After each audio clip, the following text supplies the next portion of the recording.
somewhere around 1970, mid-1970, Kraftwerk needed a drummer. And basically, Klaus Stinger got the role. Now, Klaus Stinger is an excellent drummer, a purveyor of the Motorik style. Motorik was originally created by Jackie Lieberzeit, and it's this kind of steady 4/4 kind of rock drumming, which became the staple drumming of the krautrock movement. And about a couple of months after that, Rolf Hutter decided that he was going to go back to Schumann for 6 months to study. And basically, Michael Rother, a guitarist in Dusseldorf, was parachuted in. And they worked away for a while. But later, Klaus Stinger and Michael Rother decided to leave Kraftwerk and go out on their own. So they went to Connie Plank's studio, and basically Klaus Stinger came up with the name Neu, kind of, and with Connie Schulz,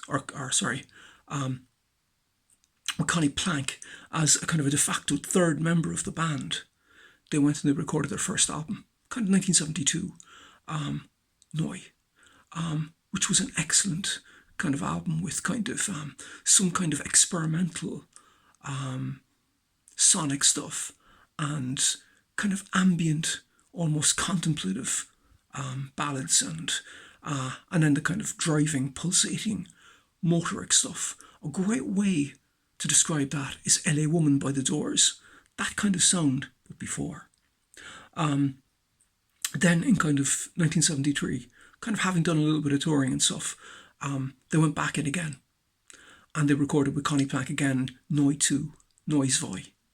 And basically they, same kind of format, but this time they decided to recontextualize the tunes and kind of did like some slowing down and some speeding up and stuff like that of the recorded music.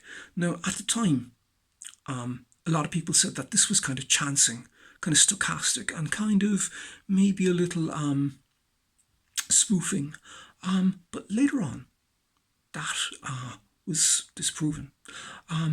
Then kind of, a hiatus and off playing with different bands, and back again for Neu 75.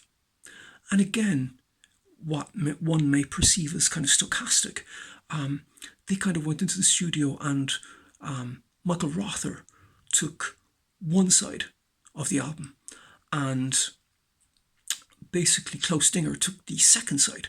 Now, on the first side, again, Michael Rother did his kind of thing, and on the B side, Klaus Stinger basically decided to play guitar and sing and bring in his brother on drums and another drummer, so 2 drums. And so again, like what may be perceived as chance, actually was disproven again. Again, like the Neu have some fantastic songs like For immer, also,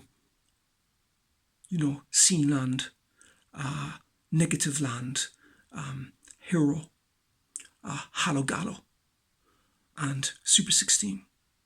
Now, Super 16 was one of the tracks on Neues Voi, Neu 2, that was manipulated. That ended up being on Kill Bill. Quentin Tarantino used it, and it was used in the movies since 1976. And also, Hero. David Bowie started citing Neu as one of his favourite bands not too long after Neu 1975. And he basically decided to go to Berlin on the basis of hearing Neu, and Kraftwerk as well. But he basically used the song Hero as the inspiration to call his album Heroes, the highly successful album. Now, Michael Rother was actually invited to be on that, dithered. When you get an invitation from the English don't dither. Grab it with both hands and move immediately. Bit of a recording on Sunday. I'll be there. I'll get a ticket. You reimburse me. No ifs, no buts. I'll be. Michael didn't get it. Robert Fripp got it instead. But intriguing.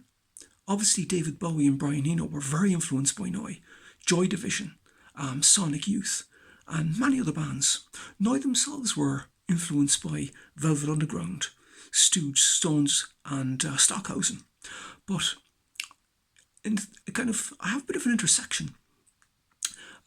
Michael Rother, on his hiatus, a prolonged hiatus, because there was only 3 Neu albums, Neu 2, Neu 2, and Neu 75, from 75. So basically, he joined a band called Harmonia with Hans-Joachim Rodelius and Dieter Mobius. They formed a band together called Harmonia 1976, Harmonia 76, Harmonia 76. And basically, Brian Eno joined that band 11 days before he was starting to work on Heroes, and he recorded an album with them. And basically, Brian Eno worked with a student of mine, John O'Mahony. I taught John O'Mahony in the late 80s and early 1990s in the Wright Music Centre. And John O'Mahony worked on Coldplay's album, Viva la Vida, under the helm of Brian Eno.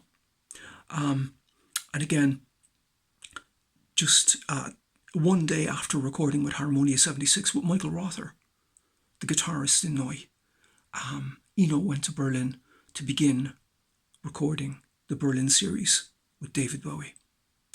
Thank you very much for listening.